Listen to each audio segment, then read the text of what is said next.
Ha salido a la luz un virus altamente contagioso desde la ciudad de Wuhan. Ahí iniciaron los primeros casos y a partir de ese momento la capacidad de replicación y de contagio ha sido impresionante. Hemos sido partícipes en estos últimos 5 meses, como a nivel internacional han existido un sinnúmero de casos. Hoy a nivel internacional, a nivel mundial, estamos sobre los 5 millones y tanto de casos, y por lo tanto resulta de gran interés para todos nosotros capacitarnos. Esa es una de las primeras medidas que hay que tomar, capacitarnos a qué nos estamos enfrentando y además cómo podemos protegernos. Queremos compartir con ustedes hoy esta pequeña videoconferencia y el Señor ha puesto en nuestro corazón que la podamos compartir. Espero que todos nos gocemos, estamos convencidos de que así va a ser. Mi nombre es Adisney Figueira, soy especialista de cuidados intensivos y además especialista en medicina familiar. Es importante mencionar en este caso que nos estamos enfrentando a un virus de la familia Coronaviridae. Esta es una familia, los coronavirus han existido de siempre, pero con una capacidad de contagio a nivel de los animales. Sin embargo, ya desde el año 2009,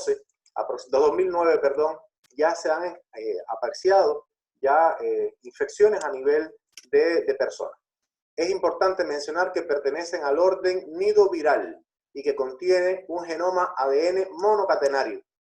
Están distribuidos en 4 grupos: alfa, beta, delta y gamma, coronavirus, y en este caso alfa y beta, los grupos alfa y beta son los que tienen la capacidad de contagio al hombre, y en esta oportunidad este virus en particular es del grupo beta. Es importante mencionar que el nuevo coronavirus, por taxonomía, por clasificación taxonómica, se llama SARS-CoV-2, que por supuesto desencadena la enfermedad llamada coronavirus disease 2019 o como la conocemos, COVID-19. Es importante mencionar también y que lo tengamos con claridad, lo sepamos con claridad, la manera en que se propaga. Es principalmente por vías respiratorias, a través de gotas de secreciones respiratorias de aerosoles, afectando nuestras mucosas, ya sea la mucosa oral, de las fosas nasales o la conjuntiva ocular. Son los 3 puntos de entrada. No entra por la piel, no entra por el pelo. Son estas zonas las que ciertamente hay que cuidar.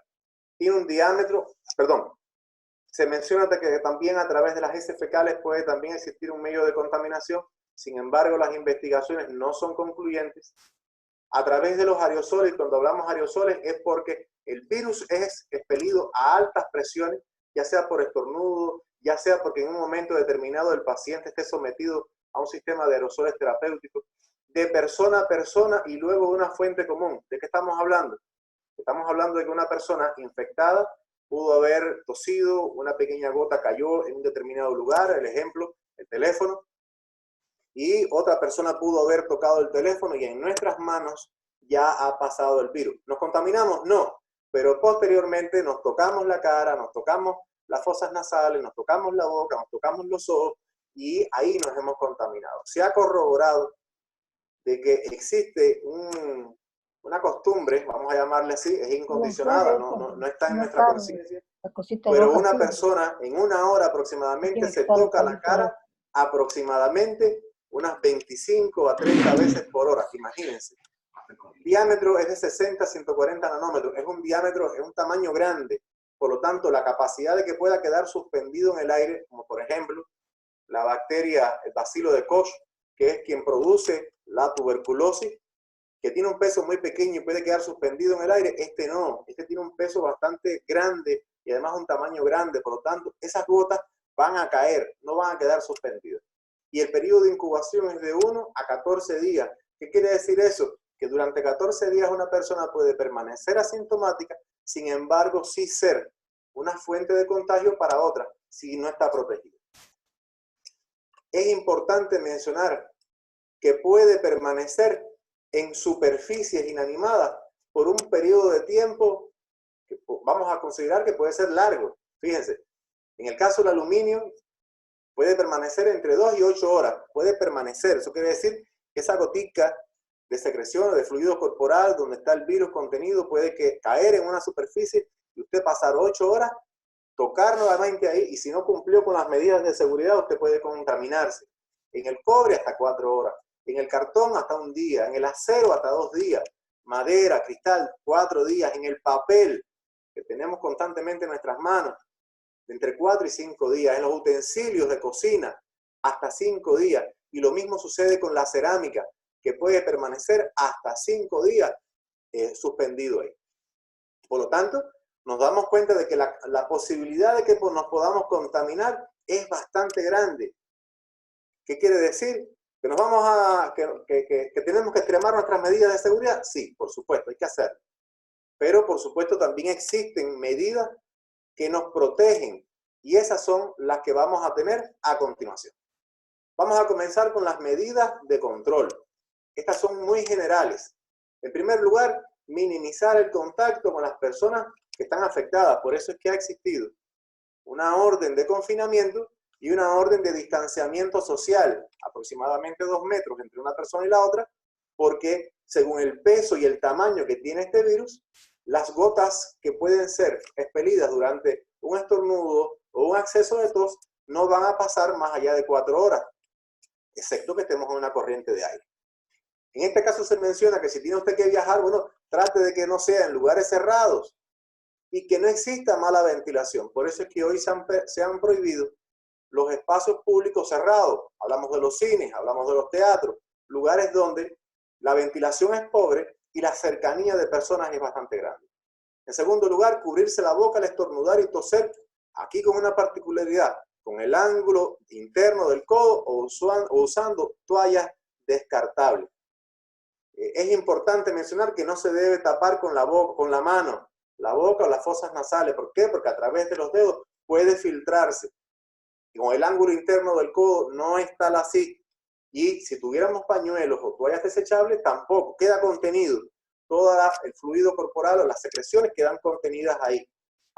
En el caso de las toallas descartables, para el día viernes vamos a tener un espacio para hablar cómo vamos a tener la disposición de todos estos materiales biológicos, vamos a las desinfecciones. Pero este punto es importante que lo sepamos porque no hacemos nada al estornudar, tener un pañuelo o una toalla descartable y dejarla encima de la mesa, dejarla en un lugar vulnerable, porque vamos a contaminar esa zona, pero además otras personas también se pueden contaminar. Evitar compartir alimentos, bebidas y utensilios con un caso sospechoso. ¿Qué quiere decir? ¿Que no le vamos a dar alimento a la persona? ¿Que no le vamos a ayudar? No, no estamos hablando de eso. Estamos hablando de que esta persona debe tener sus utensilios de alimentación, sus utensilios de aseo personal, y que por supuesto también tienen una actuación especial. Y vamos a lavarse las manos con agua y jabón de manera frecuente, y aquí a esto le vamos a dar una importancia capital. El lavado de las manos es un mecanismo altamente eficaz para quitarnos de nuestros instrumentos que el Señor nos dio y que la usamos todo el tiempo y que es un vehículo para la transmisión de esta enfermedad, pero se ha comprobado que el lavado con agua y con jabón elimina completamente el virus de nuestras manos y de nuestro cuerpo.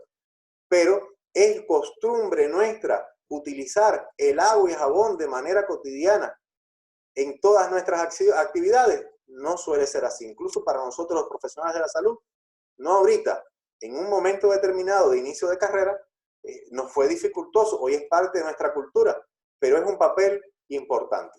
Es necesario que sepamos, bueno, ¿en qué momento nos lavamos las manos? Acá tenemos una reunión con pastores que no se limitan a quedarse en un espacio de casa, sino que salimos a la calle, vamos a ver a nuestros hermanos, vamos a entregar una cesta de comida, alguien pide que oremos por ellos, y ciertamente es importante que conozcamos esta cosa. En primer lugar, no hay que tener miedo. El Señor nos ha dado un espíritu de valentía, no nos ha dado un espíritu de cobardía. Por lo tanto, pero hay que saber, hay que tomar precauciones. ¿Cuándo nos lavamos las manos? Antes de tener contacto con este paciente, con este hermano al cual vamos a asistir. Eso quiere decir que entramos a su habitación y nos lavamos las manos antes de tener contacto con él. Oramos con él, todo, pero primeramente hay que lavarse las manos. El segundo punto, antes de realizar cualquier tarea aséptica, claro, no nos va a tocar a nosotros como iglesia entrar en este punto porque cuando hablamos de tarea aséptica es que no haya infección y es colocar una infección, colocar una inyección, es curar una herida, es suturar una herida, eso no nos va a tocar porque va a haber profesionales, va a haber personas encargadas. Pero es importante saberlo. Tercer punto, después del riesgo de exposición a líquidos corporales. Bueno, aquí es posible que vayamos a asistir a un hermano, pero en esta casa a lo mejor no tiene a nadie y nos pide que le asistamos con una necesidad fisiológica, con el bidel, con el pato. Bueno, le ayudamos, pero una vez que haya concluido esta tarea, hay que lavarse nuevamente las manos y aún continuamos con él. La cuarta, ya hemos concluido nuestra asistencia con el hermano al cual hemos tocado, le hemos agarrado las manos, hemos orado con él, pero una vez que concluya toda esta acción, hay que lavarse las manos al despedirnos de él. Y por supuesto, al salir de su entorno, volvemos nuevamente a lavarnos las manos. ¿Qué quiere decir? Que salimos de su cuarto y nos lavamos las manos, o salimos de su casa y nos lavamos las manos, nuevamente. De manera tal de que de ese entorno donde hay una aparente contaminación, vamos a salir con nuestros instrumentos limpios completamente. Quiero compartir con ustedes una pequeña presentación en relación al lavado de manos, a la cual consideramos que es muy importante que podamos saber, ¿no?, de qué estamos hablando, cómo nos lavamos las manos. Amén.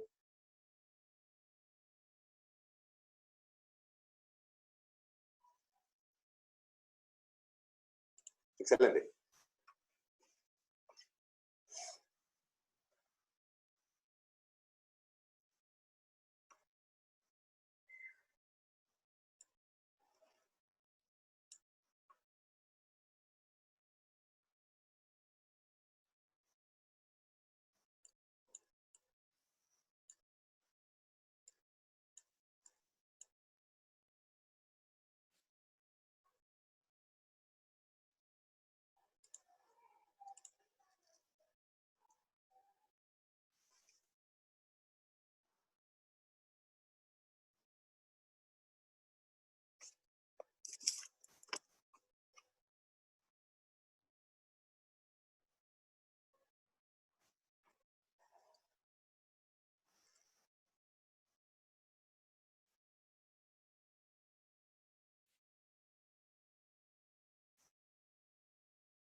Amén, mis hermanos. Por lo tanto, el lavado de manos es muy sencillo, está a nuestro alcance y no es imposible que no lo hagamos. El lavado de manos salva vidas, el lavado de manos evita todo tipo de contaminación. Amén. Vamos a continuar.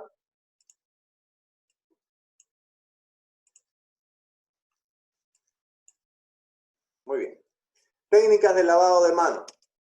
1. Lavado de manos con agua y jabón. Si las manos están visiblemente sucias y si se comprueba o se confirma una sospecha de que hay un paciente o que hay microorganismos que nos puedan contaminar. Es importante saber de que este lavado de manos que vimos hace un momento, el tiempo en el cual nos vamos a estar realizando el mismo debe ser entre 40 segundos y 60 segundos. Pudiéramos decir, es poco tiempo o es mucho tiempo, pero científicamente está demostrado que entre 40 y 60 segundos es lo ideal para que sean destruidos todos los microorganismos que tengamos en nuestras manos. Estamos hablando de virus, de bacterias, de hongos. Es universal. El segundo punto, utilización de preparado con base alcohólica. Este que conocemos todos, al 70%. No es al 20, no es al 30, es al 70%, que está, por supuesto, bien estipulado con normativa. Dice, si las manos no están visiblemente sucias, entre 20 y 30 segundos, pero la técnica es la misma, son los mismos pasos. Nosotros en las unidades de salud tenemos un protocolo, tenemos nuestras manos limpias, ya nos hemos lavado con base alcohólica, pero cada 5 veces que nos hemos lavado, utilizamos una lavada con agua y jabón, porque se puede aglomerar suciedad. Fíjense, estoy hablando de un ambiente ideal, en el cual mis manos están limpias y todo el tiempo he utilizado esta base alcohólica. Pero en la calle es un poco difícil andar con él, aunque siempre sería recomendable, pero El agua y jabón no se queda al lado y es de grandísima importancia. Vamos entonces a las medidas de protección. Aquí vamos a estar hablando de los equipos de protección personal, que es un tema que nos preocupa generalmente a todos. Vamos en primer lugar a estar hablando de la mascarilla, y estamos viendo que es un dispositivo diseñado para contener microorganismos potencialmente infecciosos, provenientes de la nariz y de la boca. Acá vamos a estar hablando al menos de dos tipos de mascarillas. Uno, la mascarilla quirúrgica. No vamos a hablar de la mascarilla de tela. Vamos a hablar de la mascarilla quirúrgica y se tiene un efecto de barrera al impedir la emisión de gotitas a microorganismos. Su efecto o su propósito es evitar que la persona que esté enferma sea capaz de hacer un aerosol a través de la tos, a través de los estornudos, disparar gotas de secreciones que puedan contaminar a otras personas. No tiene la capacidad de evitar el contagio. Eso quiere decir que si mis amados pastores tienen su mascarilla, que acá la tenemos colocadas y llegamos a un ambiente donde hay pacientes que están enfermos sin mascarilla, no nos va a proteger a nosotros. Si alguien tose encima de nosotros a una distancia menor de 1,5 metros, 2 metros y nos cae en las fosas nasales o en el área de la cara, tenemos una elevadísima probabilidad de contaminarnos. Por lo tanto, la otra persona, la que está enferma, sí debe usar esta mascarilla. El segundo tipo de mascarilla son las mascarillas filtrantes. Estas mascarillas tienen la capacidad de tener filtros de partículas e impiden tanto la salida como la entrada, pero más que todo la entrada. Están diseñadas para tener varias capas, para tener filtros, y según la clasificación de la normativa europea, se pueden clasificar según la capacidad de filtrado en FFP1, 2 y 3. Y podemos ver en la tabla cuáles son sus porcientos de eficiencia de filtración. La FFP1, un 78% de filtración y un porciento de fugas al interior de un 22%. La FFP2, hasta un 92%, que estaríamos hablando de estas que tenemos acá, la N95, que es muy conocida porque se utiliza por el parte del personal médico, el personal que se somete también a gases tóxicos, a elementos biológicos. No solamente son los médicos y las enfermeras, también hay otros profesionales que por su trabajo también se someten, a los pintores. Hasta un 92%. La N95, el 95 es por la capacidad que tiene. Y además, en la última letra P o N quiere decir que pueda ser resistente al aceite o no al aceite. Por ejemplo, N es que no es resistente, P sí es capaz de contener el aceite, por eso se habla también de pintor. Y fíjense cómo la FFP3 hasta un 98%. Pero ¿quiénes son los que usan esta máscara? Aquellas personas que están en contacto directo con pacientes, que tienen que atenderles. Hablamos del médico, hablamos del enfermero, hablamos del microbiólogo, hablamos de las personas del laboratorio. En el caso de mis amados pastores que visitan, si la persona que vamos a visitar está protegida con su mascarilla quirúrgica, entonces una mascarilla quirúrgica también sería lo ideal. Incluso se menciona que la persona que está sana no debería usar la mascarilla quirúrgica. ¿Por qué? Porque el acceso a ella puede ser complejo, porque el gasto en economía, porque el país pues, a lo mejor no puede tenerla. Quien sí debe tenerla es el paciente enfermo, el paciente que está contaminado. Pero aquí viene una pregunta. Si hay un periodo de transmisibilidad entre 1 y 14 días, ¿cómo yo sé quién está enfermo y quién no está enfermo? Por eso hoy se habla, en muchos países está siendo determinante el usar una mascarilla como medio de protección. Acá le ponemos algunos ejemplos de estas mascarillas en especial. La FFP1, es importante que ellas puedan tener una acomodación, un cierre tanto de la boca como de la nariz, importante, un sello. Hoy se habla de que los medios, las que tienen forma de copa o las que tienen forma de pico de pato son esenciales. ¿Por qué? Para que no estén directamente sobre nuestra boca, no nos molesten, tengamos la capacidad de tener un determinado confort. La FFP2, fíjense, yo les mostré hace un momento, esta que está acá. Esta que tenemos aquí ya tiene filtro. Este filtro es para que pueda salir aire. Y en el caso de la FFP3, Fíjense cómo también tienen filtro. Es importante mencionar que el paciente que esté enfermo, la persona que esté enferma, no debe usar este tipo de máscaras, y menos las que tienen filtro, porque por este filtro son capaces de salir las partículas, en este caso, de este virus, y por lo tanto no hace nada. Esto está diseñado para el personal sano que preste atención directa. Viene la pregunta, bueno, ¿y cómo me pongo la máscara? Porque a lo mejor me puedo poner la máscara, pero no sé cómo usarla. Es importante, si la tenemos, que sepamos usarla y que sepamos desecharla. Quiero compartir con ustedes un segundo material.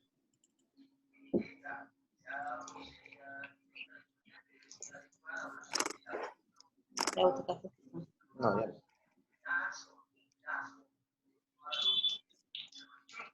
Oh. De una vez. Pero dame un té. Es que creo que no he tomado café, estoy así como debilucho.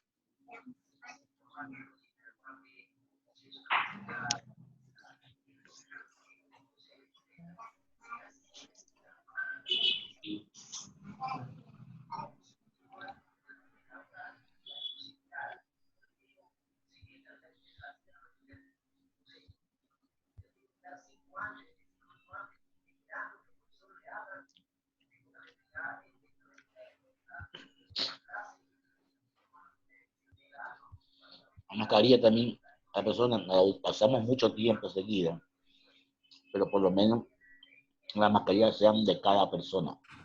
Desconecten sus micrófonos. Pastor Ortega, que tiene abierto el micrófono. Ya lo silencié.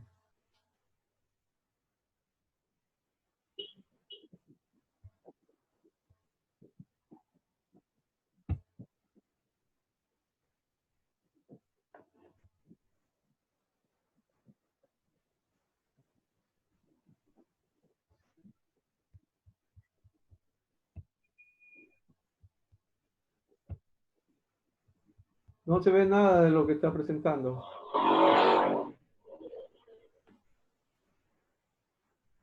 Perdón, ¿no tenemos acceso? Solamente está puesto la pantalla. El audio. El PowerPoint. Perdón.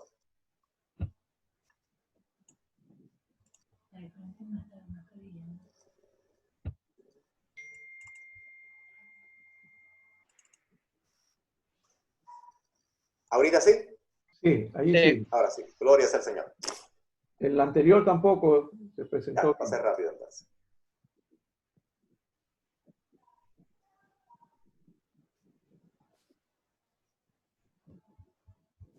Ejecútelo. Ah, perdón, pastores, a mí no me llega el video. No sé qué pasa. No se está pasando el video. A mí no me llega. ¿Qué debo hacer? No, tiene que esperar nomás que...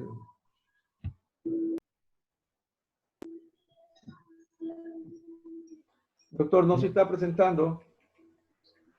Solamente está el archivo allí nomás. Perdón. ¿No la estamos viendo? No. No.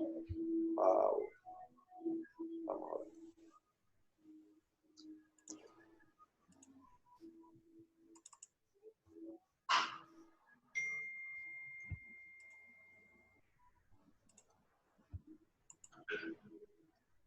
¿Ahorita? No. No llega. ¿No lo estamos viendo? No, solo el archivo nada más. Buenos días. Vamos a ver.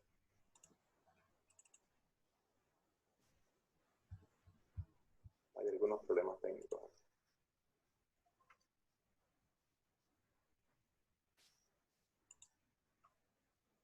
¿No lo vemos acá? No se ve. Entonces vamos a hacerlo como un elemento práctico importante. Creo que es lo mejor. En este caso tenemos acá la mascarilla quirúrgica.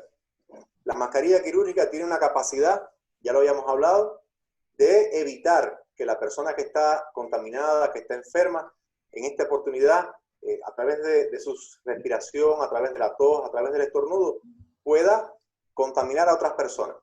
Sin embargo, ya lo habíamos hablado, no tiene la capacidad para que la persona que está sana sea protegida de otra persona.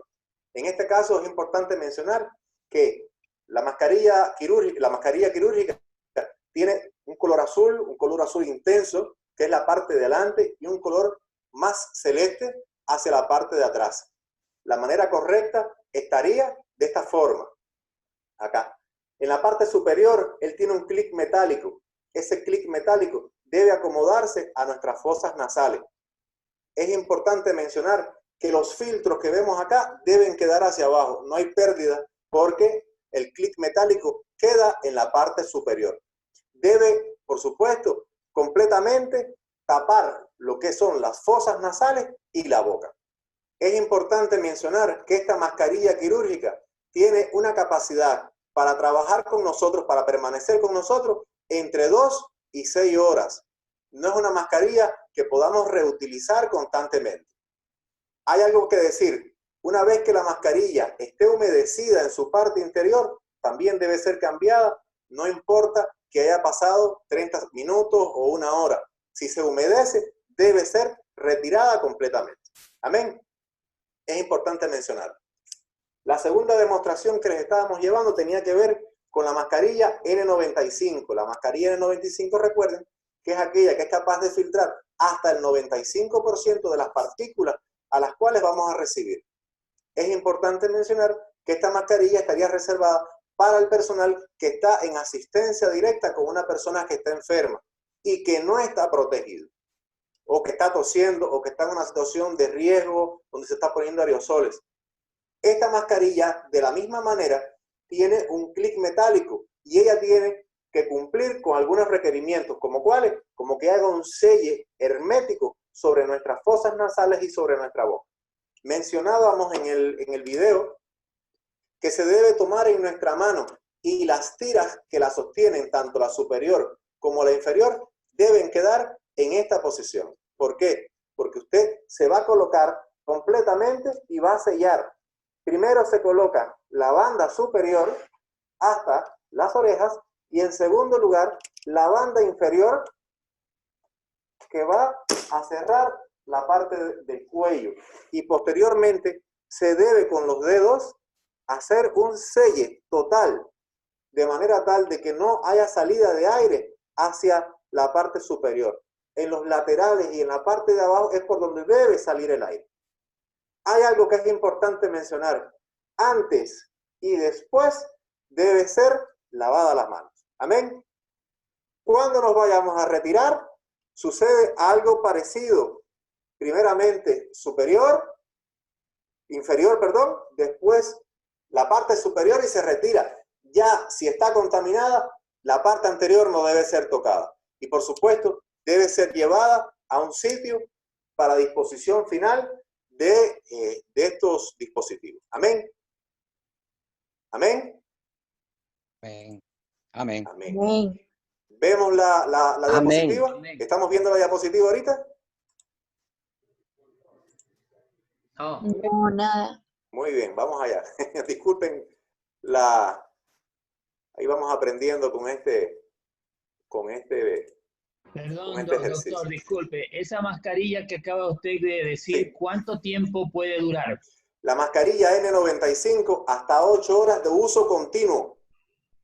Uso continuo. ¿No es reusable? No suele ser reusable. Tiene una característica.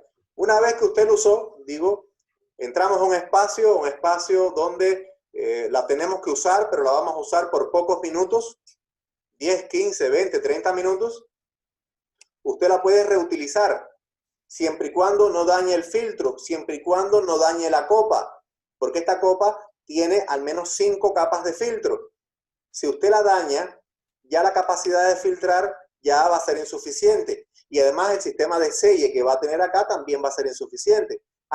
Usted la usó, usted se cuidó, se lavó las manos antes, hizo el retiro sin tocar y en una bolsa de papel especial, usted puede tener una bolsa de papel, la deposita, sella esa bolsa, le pone su nombre, no sea cosa que alguien se vaya a confundir, y puede en esa condición permanecer hasta 3 días, hasta 72 horas, pero cumpliendo con estas condiciones. Una vez que usted se quitó la máscara, usted debe lavarse las manos. Es importante.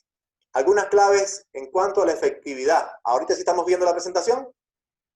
Amén. Amén. Amén. El respirador debe ponerse correctamente y usarse durante la exposición. En el caso del personal de la salud, que estamos durante una jornada de 8, 12, 24 horas, es una máscara que va a permanecer todo el tiempo con nosotros. Pero también se cumple, si se humedece, hay que retirarla y cambiarla. En el caso, bueno, del pastor que me pregunta, bueno, sí, se puede retirar en un tiempo breve de uso, pero debe ser guardada correctamente. Nosotros tenemos pequeñas bolsas de nylon de Ciflo y ahí las ponemos, pero también pudiéramos ponerla en una bolsa de cartón. El respirador debe quedar ajustado contra la cara del usuario para garantizar que no haya espacios libres entre la piel del usuario y el sello del respirador. Acá las personas que usan barba van a tener dificultades. Ahí se les ha pedido que aquellas personas que tienen barba, que tienen un vello pronunciado, ahí vamos a tener problemas. Dice, el filtro del respirador debe capturar más del 95% de las partículas del aire que lo atraviesan. Bueno, ya estamos viendo los distintos tipos de mascarillas. En este caso, la mascarilla respiratoria y además el tipo de personal que la va a usar. Vamos a la siguiente diapositiva. El segundo punto que vamos a ver son las batas de mangas largas con puños reforzados. En este caso, el objetivo, por supuesto, es evitar que las personas se vayan a contaminar, en caso de la ropa, tanto de secreciones, de sangre o de otro material biológico. Bueno, ¿quién lo va a usar?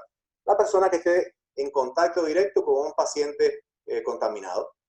El personal de salud que está atendiendo, el familiar cercano, que se le pide que sea un solo familiar, que cumpla con todas las medidas, que esté sano.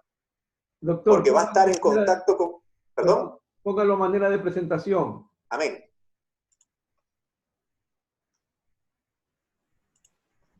Aquí está. Que va a ser precisamente la persona que va a estar en contacto. Si entramos un momento, bueno, ponernos una bata que a lo mejor no está a nuestro alcance, que puede tener un costo, puede ser algo complejo. Cuando ya sabemos que la mascarilla ya me va a limitar que me vayan a contaminar, porque este paciente se ha puesto una mascarilla. Ya sé que el lavado de manos es importante y que tengo 5 momentos para lavarme, pero es importante mencionar que la bata de manga larga con puño es un medio de protección que por supuesto nos va a ayudar mucho. El día viernes vamos a estar hablando, en el caso de la persona que no tenga la bata, bueno, ¿qué hacer con nuestra ropa? Hoy en nuestros sistemas de salud se nos menciona, usted va con una ropa, trabaja con otra y se regresa con la ropa que usted hizo el viaje para que no se contamine, pero al llegar a la casa el viernes vamos a ver. El tercer mecanismo de protección son la protección ocular, ya sea con las monogafas, esta que tenemos acá, o ya sea también con el casco o escudo facial. El objetivo es proteger la conjuntiva ocular. Pero estamos hablando de protección de conjuntiva ocular cuando estamos asistiendo a pacientes, primeramente, que no tienen protección, no tienen una mascarilla quirúrgica puesta, o aquellos pacientes a los cuales ya es nuestro personal médico, está realizando tareas de aerosol terapia, donde hay un elevado nivel de presión, donde hay partículas que van a salir. No es el caso cuando vamos a visitar a alguien y este paciente está protegido. No sucede así. Las monogafas impiden el contacto de aerosoles, salpicaduras y goticas de la conjuntiva, pero que requieren un ajuste lateral debajo de los ojos y de la frente. Si nos las colocamos, tiene que haber un cierre lateral en la parte de abajo y en la parte de arriba. No nos sirven de nada nuestros lentes. Si vamos con nuestros lentes que están abiertos en todos los lugares y hay alguien, algún paciente, algún enfermo que tosa, aunque estemos protegidos con máscara, pudiéramos tener contaminación. Y en el caso del escudo facial se cumple la misma condición. Fíjense cómo en el lateral está protegido, la parte de arriba está protegida y aproximadamente esto no va a estar llegando a la parte inferior del mentón. Por lo tanto, ese es otro mecanismo, pero lo supeditamos, lo dejamos para aquella persona que está en contacto directo, que hace manipulación del paciente, aerosol terapia y demás. Y por último, por este momento, los guantes de manejo no estériles. Salimos a la calle y vemos muchas personas con guantes puestos. No quiero tocar una superficie y me pongo los guantes. pero no nos damos cuenta de que los guantes, sí es verdad, es un mecanismo de barrera que impide que el virus quede en nuestra mano, pero generalmente no cumplimos con el lavado de manos. Entonces, para ponerse los guantes hay que lavarse las manos. Después que se quitan los guantes, se vuelve a lavar las manos. Pero los guantes, más que todo, es cuando hay manipulación sobre el paciente, cuando hay fluidos corporales, fluidos biológicos que nos puedan contaminar.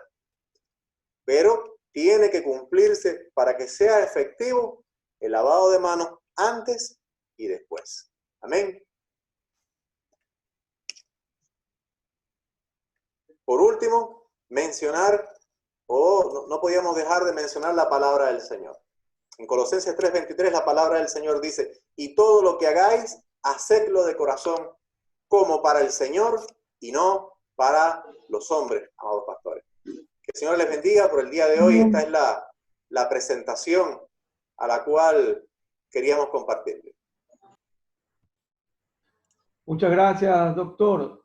Entonces, vamos a hacer que el hermano pastor que tenga alguna pregunta, por favor, si lo puede poner por el chat.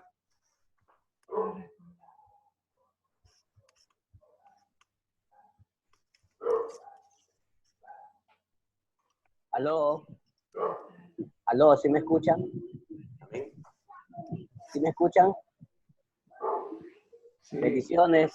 Bendiciones. Les saludo al pastor César Quispe. ¿Sí me escucha, por favor? Le oímos, pastor. Mi amado hermano doctor, Dios me lo bendiga. Una pregunta, ¿el material que usted nos ha expuesto en este día, nosotros lo podemos también tener? Yo pienso que sí. Lo que por ¿Cómo gracia hemos sería recibido, por gracia también podemos dar. Nos hemos apoyado. Muchas gracias. Nos hemos apoyado en las normativas del Ministerio de Salud Pública de acá del Ecuador. ¿Cómo lo podríamos obtener? ¿Cómo sería el medio para obtenerlo? Yo creo que a través de nuestro pastor Roberto le podríamos hacer llegar.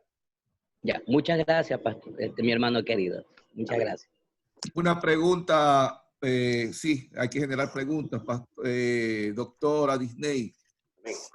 Con relación al recibimiento, o sea, protocolar en las iglesias, ¿cómo hay que armarla en el sentido de todo este tipo de protección? ¿Quiénes tienen que usar las mascarillas?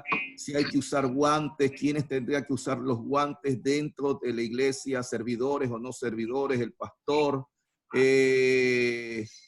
¿Cómo se genera allí el asunto del contacto, la ropa, mientras estamos sirviendo en aquel lugar cuando ya se dé la reapertura, estoy hablando, ¿no? Y si hay que ir con la ropa o hay que dejar la ropa en la iglesia. O sea, toda esa atmósfera que se hace en la casa en estos momentos, pero ¿cuál es la atmósfera dentro de las localidades de la iglesia? Ahorita me atrevería a mencionar algunas cosas. Primero, a nivel del Ministerio de Salud Pública y las autoridades competentes, ellos son los encargados, una vez que se dé la orden de reaperturar todas las instalaciones, de una manera escalonada, estoy convencido que será así, a través de la comisión de expertos requerida y necesaria, establecer qué medidas se deben ir tomando en cada uno de los escenarios. ¿Por qué? Porque debemos obedecer a nuestras autoridades. ¿Cómo va a ser? No es que vamos y ya. Fíjense que uno de los pilares ahorita que se están tomando es la capacitación, la educación sanitaria. Eso es importante. El lavado de las manos. Por eso hacemos este escenario interno. Pero a nivel de nuestras autoridades, ellos en sus comisiones deberían, y lo van a hacer, estoy convencido, deberían ir definiendo cómo hacer.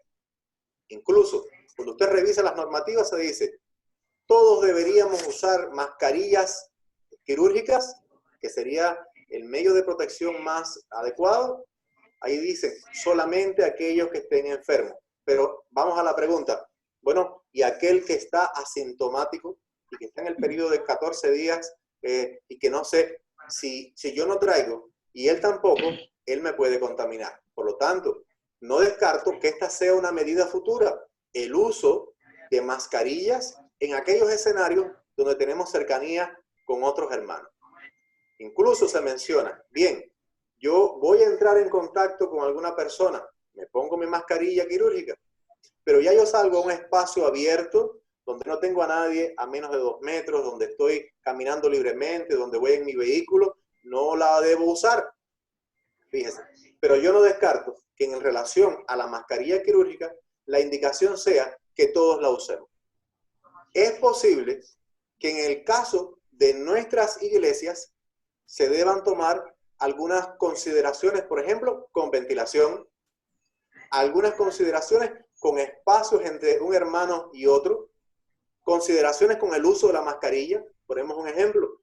Cuando comenzó el confinamiento en Italia, muchos italianos, cansados por el confinamiento, salían a los balcones a cantar.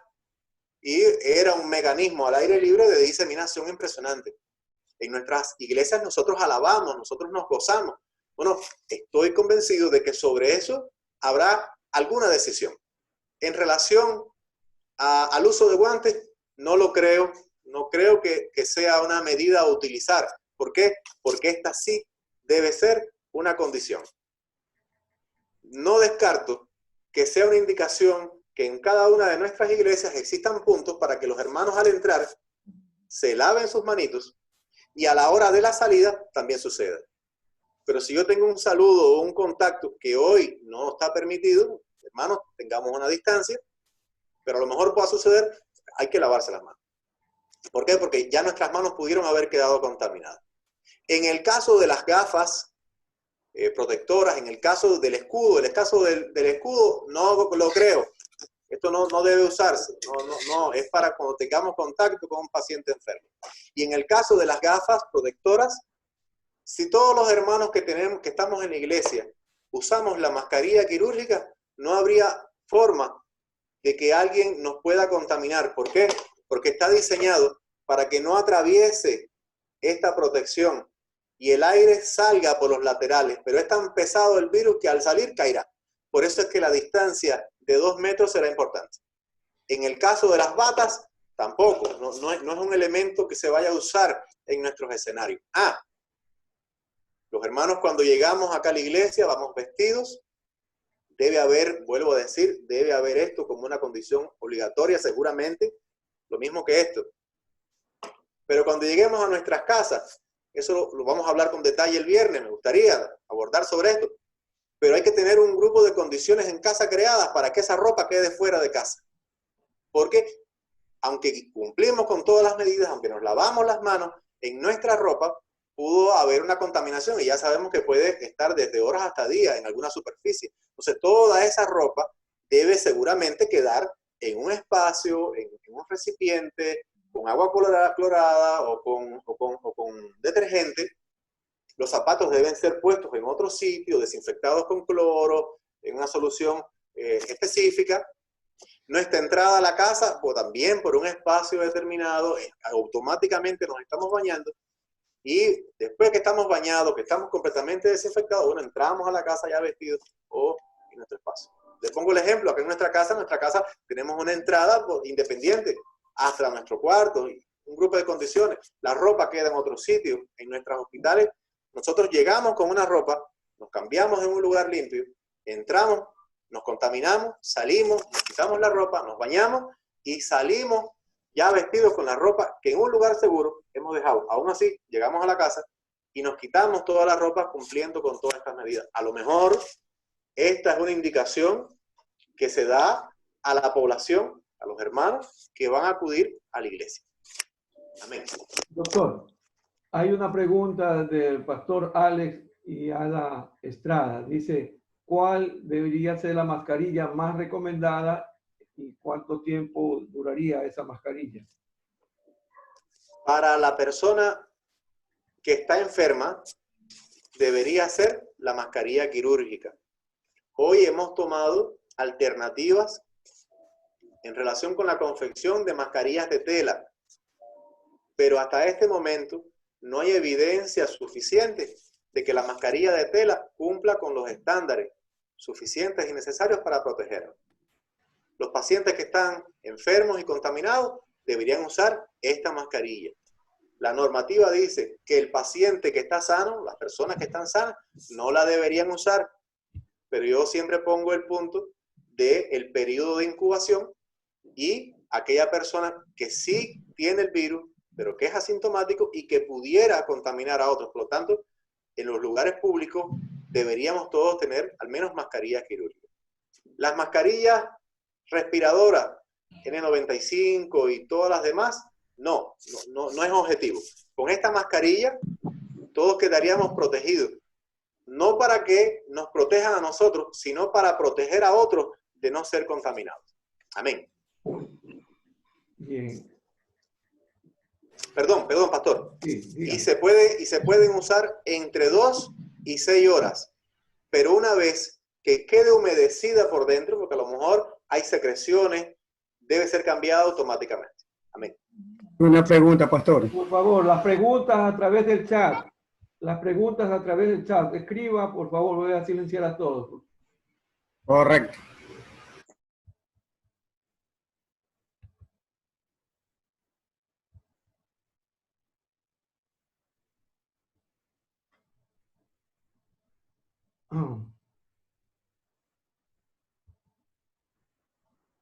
Bien. El pastor José Tomalá dice, no ha puesto la pregunta.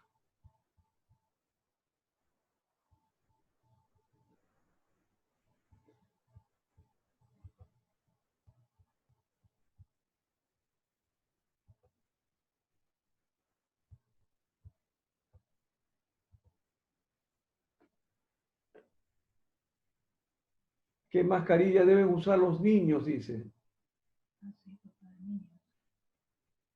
Por favor, active el micrófono usted, doctor. Sí, en el caso de los niños también se cumple esta máscara. Claro, ahora vamos allá. Cuando se estableció este proceso de confinamiento, se ha establecido que nos limitemos a salir y que aquellas personas que son vulnerables se limiten de salir. ¿Quiénes son las personas vulnerables? Las personas de la tercera edad, las personas que padecen de enfermedades que inmunodeprimen al paciente, ya sea porque hay una enfermedad de cáncer, porque sea una enfermedad de la sangre que necesiten inmunosupresores, que existan enfermedades como la artritis, que necesitan medicamentos, esteroides, situaciones así. En el caso de los niños se ha visto que la incidencia de la infección es poca, pero que también se puedan limitar para salir. En el caso de estas mascarillas, ellas pueden ser también usadas en los niños. Hay algunas particularidades con la regulación de las pequeñas bandas que tienen en la parte posterior. Se pueden adecuar y se pueden reajustar. Pero siempre sería importante, fíjense, estamos todavía en un periodo muy breve, muy precoz, pensar que si mañana se abren y se están dando todas las disposiciones, podremos libremente salir y libremente. Hay que tener todavía un poco de precaución. Todavía hay virus, todavía hay personas que están contaminadas, por lo tanto, sí, esta mascarilla podría ser utilizada, pero en lo personal yo siempre recomendaría que los grupos vulnerables aún tengan alguna precaución en el caso de las exposiciones. Amén, pastor. Amén. El pastor Michelena dice, ¿cuáles serían los medios de desinfección más efectivos para entrar a los templos? Las cámaras de ozono, túnel de amonio cuaternario. Sí. ¿Y cuál recomienda usted? Ahorita pudiéramos pensar en, vamos a poner unas cámaras al vacío pero no es el caso. Primero porque son elementos costosos, son elementos que están diseñados para instituciones y lugares especiales. Por ahorita hay algunas cosas que están a nuestro alcance y no son costosas. En primer lugar, el lavado de manos, ya sea con jabón o ya sea con base alcohólica al 70%. Esto es importante. Esto salva vidas. En segundo lugar, el uso de medios de protección como la mascarilla. ¿Para qué? Para que la persona que está enferma no sea capaz de contaminar a otros. Pero un consejo que es muy pertinente: toda persona que tenga sintomatología debe ser aislado, debe quedar en casa. En el caso, vamos a hablar sobre esto el día viernes, todos aquellos mecanismos de desinfección y soluciones a utilizar. En el caso del amonio cuaternario, hay algunas particularidades porque a una concentración elevada puede ser tóxico, tiene reacciones adversas. Incluso cuando se utiliza, porque tiene una capacidad de desinfección bastante grande, cuando el alcohol, a base de alcohol, la desinfección se logra en 15 minutos, pongamos el ejemplo. El amonio cuaternario es capaz en 2-3 minutos de desintegrar todo, pero a una concentración de 0.05 micras, aquello es algo, la concentración es muy baja. Entonces, ¿quién tiene el control sobre eso? Cuando en nuestra mano, en nuestro poder, tenemos el agua, tenemos el jabón, que son elementos que son impresionantes y que son efectivos, y cuando a lo mejor no los tengamos, bueno, tenemos los preparados de base de alcohol al 70%. Son muy, muy efectivos. Amén. Sí, el pastor Tomalá dice cuál sería la marca de alcohol, pero ya usted lo está definiendo. 70%. Ya, David Blanco Mendoza dice la desinfección de los zapatos al llegar al templo es necesaria, es efectiva. La desinfección de la ropa rozándole amonio cuaternario es necesaria. Otra vez ya preguntar. Eso es un punto que vamos a ver el viernes, pero yo creo que no. ¿Por qué? Porque nosotros vamos a cumplir con un grupo de medidas importantes. El distanciamiento se debe mantener. El contacto directo se debe limitar. Ahorita entramos al templo y todos nos abrazamos, pero nos lavamos las manos a la entrada. Pero entramos al templo y violamos medidas de seguridad. Ya nos contaminamos. Entonces, la ropa, si no estamos expuestos, no hay que hacer ese tipo de desinfecciones. La iglesia sí se deben cumplir protocolos de desinfección. Ahí sí. Por eso es que hablábamos que nuestras autoridades deben dar pautas y deben establecer protocolos a los cuales las iglesias seguramente deberán tomarlas y establecer los momentos. Bueno, antes del culto debe ser seguramente todo desinfectado. ¿Con qué? Soluciones. El hipoclorito de sodio es espectacular, es muy bueno para la desinfección, por ejemplo, de superficie, la desinfección de zapatos. El hipoclorito de sodio también está a nuestro alcance. La desinfección de la iglesia antes y la desinfección de la iglesia una vez que concluya el culto. Estoy convencido de que dentro de las disposiciones van a estar sobre eso. Amén. Amén. El pastor Alex y Ada Estrada dicen, no existe una mascarilla que dure más del tiempo que usted ya indicó, porque en muchos lugares no se puede comprar mascarillas en cada día. Así es. Claro, esa es una limitación. Por eso la normativa dice, ¿quién debe usarla? La persona que está enferma. ¿Pero dónde está la persona que está enferma? Está en un aislamiento domiciliario. No es para que esta persona que está con tos, con sintomatología, esté caminando. Quisiéramos que todos los hermanos vayan al templo y orar por ellos, pero no creo que sea seguro, porque se estaría poniendo en riesgo a toda la iglesia. Fíjese. Más sabiendo de que el Señor puede hacer los milagros en la distancia. Fíjese. Esas son cosas que son importantes saber. Las mascarillas sabemos. ¿Por qué hoy no se aconseja que todos lleven mascarilla? Porque es un recurso que a lo mejor en este momento no es abundante, que pueda tener un valor, que los acaparadores puedan en el mercado negro ponerle un valor muy alto. Por eso es que se han establecido estrategias, mascarillas caseras, pero no hay evidencia de que sea lo suficientemente segura. Fíjese. Importante, aquella persona que está enferma debe usar obligatoriamente la mascarilla quirúrgica. La persona que no está enferma no debe usarla. La persona que está a más de 2 metros queda protegida en cierta medida. En nuestras iglesias a lo mejor las autoridades recomiendan el uso de mascarilla. Mascarilla quirúrgica es lo ideal. Mascarillas de tela a lo mejor podría ser una opción. Pongo el ejemplo de mi país. Mi país es un país ya conocido por ustedes, Cuba. Tiene un sistema de salud que se ha desarrollado en los últimos años con carencia. Lo que se estableció fueron las mascarillas de tela. Pero la evidencia hasta este momento no la avala. Amén, mi pastor. Amén. Hay unos pastores que están pidiendo de que se les comparta el video por WhatsApp. es muy Claro. pesado, es muy pesado. Entonces tienen que enviar sus correos a la Secretaría de la Confraternidad de Pastores para que le hagan llegar a través del correo la grabación. Amén. Se le facilita el link donde está ubicado. ¿Cómo manejamos con pacientes asintomáticos? Amén. Cuando nos corresponda visitar a pacientes los cuales tuviéramos la elevada sospecha de que están contaminados, vamos a poner el ejemplo hipotético. Visitamos la casa de hermanos a los cuales vamos a llevarle un servicio y vamos a estar a una distancia menor de 2 metros.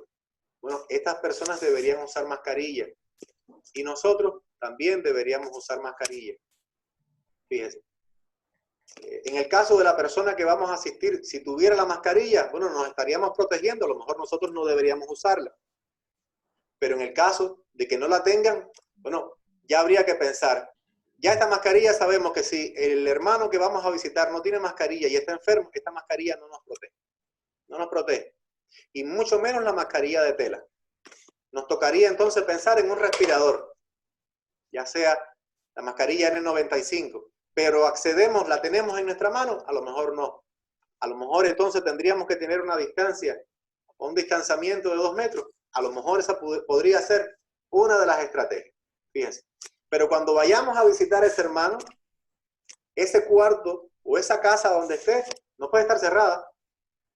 Tiene que ser un lugar ventilado, un lugar aireado. Es preferible que el hermano salga, si tiene un portal, si tiene un patio, que salga al patio. Si tiene una sala amplia, bien ventilada, que salga a la sala amplia y ventilada. Y una distancia prudencial. Porque bien sabemos que cuando hay un estornudo o hay una tos, máximo hasta 2 metros, existe la capacidad de que esa gota con ese virus pueda viajar. Amén. Amén. Dice otro pastor, dice las personas y pastores que tienen más de 65 años pueden ir a la iglesia si no tienen algún problema. Hay un grupo de hermanos, personas que son vulnerables. Que son vulnerables porque tienen más de 60 años. Aún con menos edad, padecen de asma bronquial, padecen de hipertensión arterial, padecen de diabetes. Y estamos en el grupo vulnerable. Pero ya ahí toca una decisión personal. Estamos sanos, no tenemos ninguna sintomatología, no hemos tenido contacto. Lo ideal sería que nos hiciéramos las pruebas. De hecho, países como Japón, países de primer mundo con el recurso, mi país, por ejemplo, la estrategia es hacerle las pruebas a la mayor cantidad posible de personas. ¿Para qué? Para saber quién está enfermo y quién es el portador asintomático. De manera tal de que usted lo toma y lo aísla. Desgraciadamente no tenemos esa posibilidad hoy. Pero aquella persona mayor de 65 años o aquel hermano que está en un grupo vulnerable, fíjense, no solamente el 65 años, grupo vulnerable, tiene una insuficiencia renal, tiene una diabetes, ya es una cuestión personal. Aún así, los médicos recomiendan, las autoridades recomiendan, es preferible que quede en casa, es preferible que no se exponga, porque aún cumpliendo con las medidas, algunas se nos puede pasar. Vamos con nuestra mascarilla, excelente, llegamos al templo, pero a lo mejor no nos lavamos las manos a la salida. Y cuando salimos ya no hay nadie a nuestro alrededor, nos quitamos la mascarilla y ahí nos contaminamos. Hemos visto que la enfermedad ataca a un grupo de pacientes, de personas, que no desarrollan enfermedad. Pasan asintomáticos y se curan. Pero hay otros que van desde formas leves, moderadas y severas, y aún la ciencia no sabe por qué. ¿Cuál es la característica? ¿Qué tiene este que es capaz de resistir? ¿Qué tiene este otro que reacciona de una manera exagerada y se deteriora y prácticamente es muy difícil tratar? Entonces, aquí está quedando una cuestión personal, aunque las autoridades están diciendo que los grupos vulnerables traten de no exponerse. Amén. Bien. Mi doctor, otra pregunta, y esta creo que va a ser la última porque ya es 11:15. Dice, ¿qué tal efectivo es 1 litro de agua y 50 mililitros de cloro para desinfectar la base de los zapatos y alimentos. En el caso de los alimentos, yo me atendría un poquillo por el riesgo de que la proporción podría ser un poco compleja. El hipoclorito de sodio, que está regulado, que tiene un %, que está bien establecido, podría ser una excelente opción. Ahorita en esta pregunta, bueno, no tendría la proporción, pero se sabe que el cloro es adecuado. Donde me limito sería en la proporción. Amén. No estoy empapado con ese tema en ese punto, pero sí les puedo recomendar el hipoclorito de sodio, que está en la misma línea y que sí, según su graduación, sí puede ser efectivo. Amén. Muy bien. Hay otro pastor, el pastor Juan Yagual, dice que cuando una persona se contagia, ¿qué posibilidad hay que se vuelva a contagiar? Hasta ahorita, la evidencia todavía es muy pequeña. Estamos hablando de unos 5 meses de investigaciones y todos los días sale algo nuevo. Hace pocos días salían investigaciones en países europeos, Italia, donde se mencionaba que hasta un 95% de pacientes habían quedado inmunizados. Pero, ¿qué tan fiable podría ser esa información si apenas tenemos 1 mes o 2 meses de pacientes recuperados? ¿Por qué tiempo sería la inmunidad? ¿Por 6 meses? ¿Por 1 año? ¿Por 10 años de por vida? Eso todavía no se sabe. Hay algunos pacientes que han llevado una nota discordante. Estuvo enfermo con síntomas, pasó un tiempo, aparentemente se recuperó y volvió. Sin embargo, las investigaciones dicen de que a lo mejor este paciente nunca logró recuperarse completamente. Todavía no hay evidencia suficiente, aunque lo último que se conoce es que deja un nivel de inmunidad hasta de un 95%. ¿Por qué tiempo? Todavía no hay evidencia clara en relación con esto.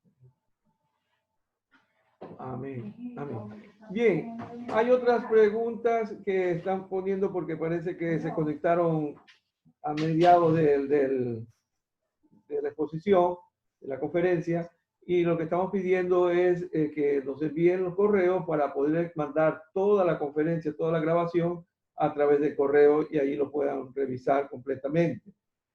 Mañana vamos a seguir con la conferencia. El pastor Figueroa va a estar a cargo de la conferencia. El día miércoles también tenemos otra conferencia. El pastor Alejandro Mora va a estar a cargo de esa conferencia.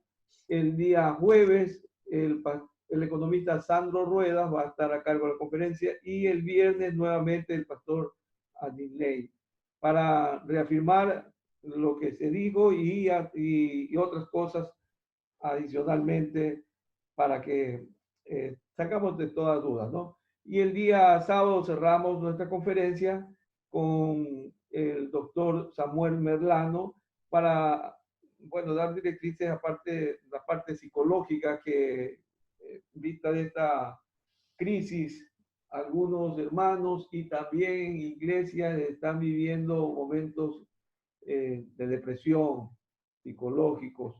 Y entonces él nos va a estar dando directrices. Y de allí esperaremos que nuestro protocolo sea aprobado por el COE y que cada uno de nosotros podamos poner en práctica todo lo que se está dando en esta conferencia. Por lo demás, les agradezco el tiempo y Dios me los bendiga rica y abundantemente. La hora de entrada de mañana es a las 10 de la mañana. 10 de la mañana ya tenemos abiertos desde unos 5 minutos antes para que se puedan enlazar y aprovechar al máximo la conferencia, porque es bienestar para nosotros. Entonces aprovechen al máximo que estas conferencias, como dijo el doctor, son por gracia, por gracia. Los expositores dedican su tiempo, sus capacidades, su instrucción para el beneficio de la pastoral y de toda la iglesia. Que el Señor les bendiga rica y abundantemente. Pastor Roberto Muñoz. Pastor Roberto Muñoz. Si me permite hablar, soy el pastor José Figueroa. El día de mañana me toca a mí la conferencia. Quisiera que por favor me ayude con el flyer para poder animar a los demás pastores de aquí, de la pastoral de Playas, y también para los amigos que puedan enlazarse con el Zoom. Y también quisiera, si usted es tan amable, unos 15 minutos antes mañana que usted nos haga la invitación del Zoom, para poder estar a tiempo, porque hoy día empezamos un poquito tarde. Entonces, yo le pediría que usted nos ayude con eso y quisiera para agradecerle al hermano doctor Adilcer Figueira por su aporte, que ha sido muy importante, y para mí pues va a ser una bendición poder compartir con ustedes lo poquito que Dios me ha dado, porque de esa manera podemos nosotros pues estar, protegernos muchísimo más. Bendiciones, pastores, y si Dios lo permite y no ha venido el Señor, pues hasta mañana, 10 de la mañana. Gracias, Pastor Muñoz. Sí, hoy día entramos precisamente 15 minutos antes. Los pastores que se unieron después fue por el asunto de su conexión, pero estábamos abiertos, inclusive estaba con el pastor Juan Naranjo y después se unieron otros pastores y estamos conversando cómo estaban ellos, cómo estaba la iglesia y así se fueron sumando después otros pastores. Así que mi pastor amado, mañana a esa misma hora vamos a estar abiertos para que usted se enlace. Bendición, bendición, bendición. Y pasa el número de teléfono para yo poderle mandar el flyer y cosas que usted también lo replique a otros. Pastor Muñoz. Amén. Pastor Muñoz. Dígame. Una inquietud, sobre el asunto de los líderes directamente, ellos se conectan solamente a Zoom, nada más, ¿no? Preferible sean los pastores para que los pastores capaciten o máximo una persona, porque ya hoy día teníamos más de 70 personas. O sea, ¿hasta cuánto aguanta la plataforma? Creo que hasta 100, 120 creo que aguanta la plataforma. Ya, muy amable, pastor, muy amable. Gracias.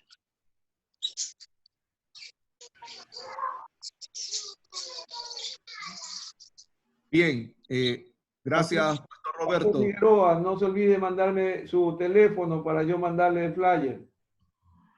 En este momento le estoy enviando directamente a su correo. Roberto Muñoz, le estoy enviando mi número de teléfono, pastor. Muy bien, muchas gracias. Al privado. Roberto Muñoz privado. Ya.